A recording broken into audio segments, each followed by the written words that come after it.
Tamil TV நேயர்கள் அனைவருக்கும் வணக்கம். தமிழ் புத்தாண்டு ரொம்ப எல்லாருமே வரவேற்கக்கூடிய ஒரு முக்கியமான நாள். நம்ம தமிழர்களா பிறந்திருக்கோம் அப்படின்றப்போ நமக்கு ரொம்ப முக்கியத்துவமான ஒரு விஷயம் எதுனா, இந்த தமிழ் திருநாள் அப்படின்றது மாரி ரொம்ப ரொம்ப முக்கியத்துவம் வாய்ந்த இது என்னன்னா, அந்த சித்திரை மாதம்.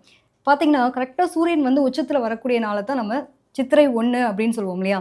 அப்படியே கரெக்ட்டா அந்த 180 டிகிரியில வரக்கூடிய சூரிய கதிர்கள் எங்க விழும் அப்படின்னா, மேஷத்தில விழும்.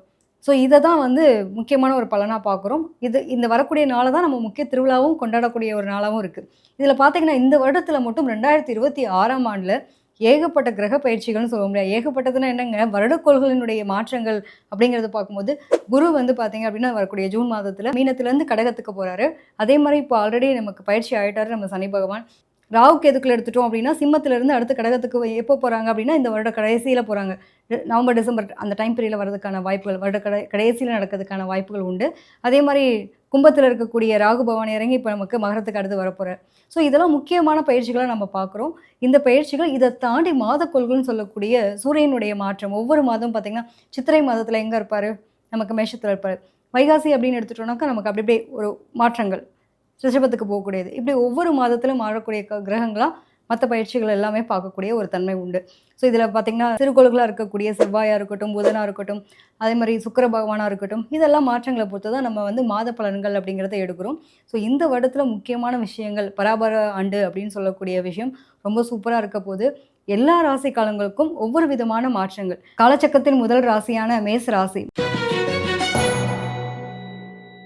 மேச ராசிக்காரவங்களுக்கு இந்த பராபர ஆண்டு எப்படி இருக்க போகுது? தமிழ் வருடப்பிறப்பு அப்படின்னு எடுத்துட்டோம்னாக்கா, ஃபர்ஸ்ட்டு ராசியே பார்த்தீங்க அப்படின்னா, முதல் ராசியானப்போ அப்போ அதனோட அதிபதியே பார்த்தீங்க அப்படின்னா, சூரியன் உச்சம் பெறக்கூடிய நிலை, ப்ளஸ் செவ்வாய் அங்கே ஆதிக்கமா இருக்கக்கூடியவங்க. பொதுவாவே நமக்கெல்லாம் என்னங்க பேரு? மேச ராசிக்காரங்களா, இவங்கலாம் வந்து எப்பயுமே வந்து கரெக்ட்டா இருப்பாங்க, உண்மையா இருப்பாங்க, நேர்மையா இருப்பாங்க, கோவக்காரங்களா இருப்பாங்க, எடுத்தோம் கவுத்தோன்னு எல்லாத்தையும் பண்ணக்கூடிய ஆட்கள் அப்படின்லாம் ஒரு பக்கம் இருந்தா கூட, இன்னொரு பக்கம் பார்த்தீங்கன்னா, இருக்கிறதுலே நல்ல அனுபவங்கள் அப்படின்றத நிறைய வாழ்க்கை பாடங்களா கத்துருக்கக்கூடியவங்க நீங்களா தான் இருப்பீங்க. அதில எதுவும் மாற்றம் இல்லை இல்லையா? இப்போ உங்களுடைய ராசிக்கு இந்த தமிழ் புத்தாண்டு என்ன மாரியான பலாபலன்கள குடுக்க போது? நிச்சயமாங்க. உங்களுடைய 12ஆம் இடத்துல ஆல்ரெடி சனி பகவான் இருக்காரு. ஐயோ! எங்களுக்கு வந்து 7:30 சனி நடக்குது. என்ன பண்ண போறோன்னே தெரியலங்க. அவ்ளோ பயமா இருக்கு. ஒரு பக்கம் புலம்பிட்டு இருக்கோம் இல்லையா? கவலையே வேண்டாங்க. ஏன்னா சனி பகவான் உங்களுடைய 2ஆம் இடத்த பார்க்குறாரு. பொருளாதாரத்துலலாம் கண்டிப்பா நல்ல ஒரு உயர்வு நிலை இருக்க போறது. அதே மாரி பார்த்தீங்கன்னா, நல்ல மாற்றம், முன்னேற்றம், வேலையில ஒரு இடமாற்றத்த சந்திக்கக்கூடிய நிலை.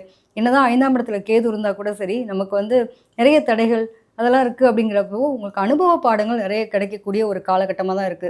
ஒவ்வொரு மாற்றமும் பொருளாதாரத்திலயா இருக்கட்டும், அதே மாரி வாழ்க்கையிலயா இருக்கட்டும், நிறைய மாற்றங்கள், முன்னேற்றங்கள், வீடு மாற்றமா இருக்கட்டும், இடமாற்றம், ஊர் மாற்றம், அப்படி ஏகப்பட்ட மாற்றங்கள் வர்றதுக்கான வாய்ப்புகள் அதிகம். அது மட்டும் இல்லாம, உங்களுக்கான நிறைய ஆப்பர்ச்சுனிட்டீஸ் அப்படின்னு சொல்லுவோம் இல்லையா? ஸோ, அந்த ஆப்பர்ச்சுனிட்டி கிடைக்கக்கூடிய ஒரு டைம் பீரியடாவும் இருக்கு. நீங்க அத கரெக்ட்டா பயன்படுத்திக்கோங்க. என்னன்னா, எப்பயுமே வந்துங்க, ஒரு தடை இல்லாட்டி நம்ம அடுத்த கட்டமா நகரவே மாட்டோம். ஸோ, இதுதான் முக்கியமான ஒரு விஷயமே. இந்த வருடத்தில பார்த்தீங்கன்னா, உங்களுடைய சுகஸ்தானம். குரு வந்து என்ன பண்றாரு, அழகா இன்னும் கொஞ்ச நாள் தாங்க, ரொம்பலாம் இல்ல. ஜூன் மாசத்துல மாறப் போறாரு. ஒரு 40, 45 நாள் தான் ஒரு இடையில இருக்க போறாரு. ஸோ, இந்த குரு வந்து உங்களுக்கு அப்படியே இறங்கி கடகத்துக்கு வந்தோனே சுகஸ்தானத்துக்கு வராரு. ஸோ, ரொம்ப ஹேப்பியான மொமெண்ட். வீடு வேணுமா? வண்டி வேணுமா? என்ன வேணுமோ நமக்கான வாங்கக்கூடிய ஒரு பிராப்தி. நெறைய பேருக்கு வீடு கட்டணும் ஆசை இருக்கும், கனவு இருக்கும். நான் வந்து பிரயாணம் பண்ணணும். எனக்கு ரொம்ப நாள் ஆசைங்க. ஒரு ஆன்மீக பயணமாவது போயிட்டு வரணும். எங்க அம்மா, அப்பாவ கூப்பிட்டுட்டு ஒரு ஏரோப்ளேன் ஏறி போயிட்டு வரணும். வெளியூர் போணும். ஆன்மீக ஸ்தலங்கள் போணும். அப்படிலாம் ஆசைப்படுறவங்களுக்கு இந்த வருடம் வந்து நிச்சயமா அதுக்கான வாய்ப்புகள் கிடைக்கும். எப்பயுமே வந்து என்னன்னாங்க, நம்ம நல்லபடியா நம்ம முன்னேறணும். நம்மளும் நல்லா இருக்கணும், நம்மள சுத்தி நல்லா இருக்கணும்னு நினைக்கிறது தவறு கிடையாது.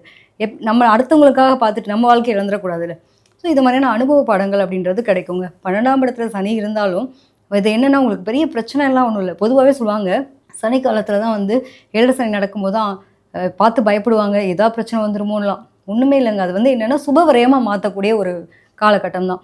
நம்ம எந்த அளவுக்கு பாசிட்டிவா நம்ம வச்சுக்கிறோம். எப்பயுமே வந்து 7 சனி காலத்துல தாங்க நல்லது நடக்கும். நிறைய அனுபவங்கள் கிடைக்கும். ஒண்ணும் இல்ல. ஒரே விஷயம் என்னன்னா, யாரெல்லாம் நம்ம கூட கெட்டவனா ஒரு ஒரு முகமூடின்னு இருக்கும் பார்த்தீங்களா? அதாவது பொய்யா சொல்லிட்டு உண்மையான நண்பன் மாரி நடிச்சிட்டு இருப்பாங்கல்ல, இவங்களெல்லாம் கட் பண்ணி விட்டுருவாரு சனி பகவான். அதே மாரி ரொம்ப பாசிட்டிவா இருக்க நபர்களோட தான் உங்களுடைய வாழ்க்கை பயணம் இருக்கும். நிறைய அனுபவ பாடம் சொன்னேன் பார்த்தீங்களா? ஒவ்வொரு கட்டத்துக்கு போகும்போது ஒவ்வொரு ஆளுகளுடைய உதவிகள் கிடைக்கும். இவங்கெல்லாம் வந்து நம்மட்ட ஃபேக்கா இருக்காங்க, இவங்க நடிக்கிறாங்க அப்படின்னா, அவங்களுடைய உறவுகள்லாம் நமக்கு கட் ஆகக்கூடிய டைம் பீரியடா இருக்கும்.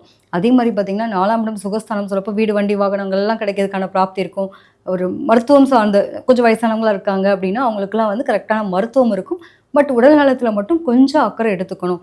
யாருக்காகவும் மட்டும் கடன் வாங்கி குடுக்குறது, கடன் குடுக்கல் வாங்கல் சம்மந்தப்பட்ட விஷயத்தில யாருக்காவது போய் சைன் பண்றது, இதெல்லாம் மட்டும் நீங்க பண்ணாம இருந்தாலே போதுமானது. ஸோ இந்த வருடத்தில வந்து ரொம்ப நெறைய மாற்றங்கள் அப்படிங்கிறப்போ, 11ஆம் இடத்துல ராகு இருக்கிறது பிரம்மாண்டங்க. அள்ளி குடுப்பாருன்ற மாரியான அமைப்பு தான். குருவினுடைய பார்வை வர்றது வரைக்கும் கொஞ்சம் நீங்க நிதான போக்கோட செயல்பட்டீங்க அப்படின்னா பெட்டரா இருக்கும். அதுக்கப்புறம் குருவினுடைய பார்வை பட்டதுக்கப்புறம் பெரிய பாதிப்புகள் கிடையாது. ஜூன் மாசத்து வரைக்கும் தான். ரொம்ப நாள்லாம் கிடையாது. ஸோ நல்ல மாற்றங்கள் இருக்க போகுது. இன்ன வரைக்கும் 7:30 சனி காலம் வந்துருச்சு, எங்களுக்கு எதுவுமே நல்லது நடக்கல அப்படின்னு இருக்கவங்கலாம், இந்த டைம் ஆஃப் பீரியட்ல வீடு, சந்தோஷம், மன மகிழ்ச்சியான தருணங்கள அனுபவிக்கக்கூடிய அத்தனை பிராப்தியும் கிடைக்க போகுது. படிக்கிற குழந்தைங்களுக்குலாம் எனக்கு மெடிக்கல் சீட் வேணும். இந்த இடத்துல எனக்கு அந்த அமௌண்ட்டு கூட என்னால ரெடி பண்ண முடியல. எனக்கு ஃபீஸ் கட்டா நான் படிச்சுருவேன் அப்படின்ற மாரி ஃபீல் பண்ணுவாங்கல்ல. இந்த டைம் பீரியட்ல இவங்களுக்கு தேவையான பணம் வந்து வீட்ல இருந்தே குடுத்து சப்போர்ட் பண்ணக்கூடிய நிலையெல்லாம் இருக்கும். ஸோ ஓவராலா பார்க்கும்போது ரொம்ப நல்ல ஒரு மாற்றங்கள், முன்னேற்றங்கள் அப்படின்றது கிடைக்கிறத பார்க்க முடியுதுங்க. குழந்தை இல்லாதவங்களுக்குலாம் ட்ரீட்மெண்ட் பண்ணீங்க அப்படின்னா, டெஃபினட்டா குழந்தை கிடைக்கக்கூடிய பாக்கியம் இருக்கும். வீட்ல வந்து சந்தோஷமான தருணம் அப்படின்றது, மன மகிழ்ச்சியா நமக்கான ஒரு சந்தோஷ நிகழ்வு அப்படின்றது என்ன இருக்கும்? ஒருத்தவங்க ஒரு வீட்ல ஒரு பர்த்டே பார்ட்டி கொண்டாடினாலும் அது ஹாப்பி அந்த குழந்தைக்கு இல்லையா?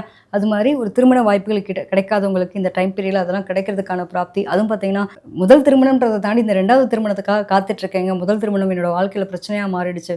ஸோ அகைன் நெக்ஸ்ட் ஒரு மேரேஜாவது எனக்கு நல்லபடியா நடக்குமா அப்படின்னு ஃபீல் பண்ணிட்டு இருக்கவங்களுக்கு, இந்த டைம் பீரியட்ல நிச்சயமா அதுக்கான வாய்ப்புகள்லாம் கிடைக்கும். ஸோ உங்கள பொறுத்தவரைக்கும் பார்த்தீங்க அப்படின்னா, 2026 சித்திரை மாதத்துல வரக்கூடிய பராபர ஆண்டு உங்களுக்கு ரொம்ப சூப்பரா இருக்க போதுங்க. உங்களோட முயற்சி தாங்க முதல் மூலதனம். உங்களோட முயற்சிய மட்டும் கைவிடாம எப்பயுமே நீங்க தன்னம்பிக்கையா இருப்பீங்க. அத தளராத மனத்தோட நீங்க இருந்தீங்க அப்படின்னா, டெஃபினட்டா இந்த வருடம் உங்களுக்கு இனிமையான வருடமாக அமையறதுக்கான வாய்ப்புகள் இருக்கு. ஸோ உங்களுக்கு வந்து மீனாட்சி அம்மன் வழிபாடு, முடிஞ்ச அளவுக்கு வீட்டு பக்கத்துல இருக்க கோவில்கள் வழிபாடு போறது ரொம்ப சிறப்பு தாங்க.